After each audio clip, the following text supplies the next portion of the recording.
des prisonniers se sont évadés du pénitencier national de Port-au-Prince après l'assaut de gangs armés samedi soir contre la principale prison haïtienne, selon l'ambassade de France à Haïti et la presse locale.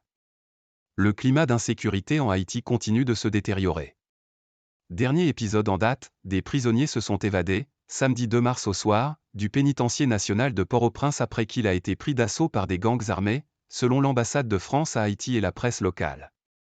Ce samedi soir, des bandits ont pris d'assaut le pénitencier national de Port-au-Prince et ont permis l'évasion d'un certain nombre de détenus, a écrit, dans un communiqué transmis à l'AFP, l'ambassade de France dans la capitale haïtienne, invitant à rester prudents et à s'abstenir de se déplacer. Le syndicat de la police nationale d'Haïti SPNH 17 a exhorté tous les policiers et les militaires ayant des voitures, des armes et des munitions à venir en renfort à la prison, dans un message en créole posté sur X. Parmi un nombre important de prisonniers libérés de la principale prison haïtienne figurent d'importants membres de gangs très puissants, rapporte la Gazette d'Haïti. La prison était épiée depuis jeudi par des drones.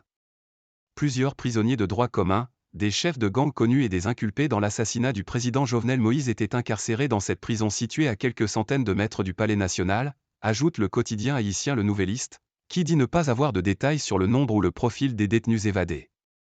Selon ce média local, la prison, principal centre carcéral d'Haïti, épiée depuis jeudi via drone par les assaillants, a subi l'assaut des gangs en début de soirée samedi.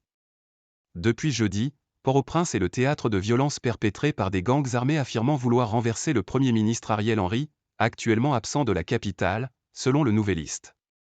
Ces gangs, réunis sous le label Vivre Ensemble, mènent des attaques coordonnées dans la capitale en visant notamment des sites stratégiques comme la prison civile, l'aéroport international et des bâtiments de police. Au moins 4 policiers ont été tués depuis jeudi et des dizaines de personnes ont été blessées dans un pays en proie à une grave crise politique, sécuritaire et humanitaire.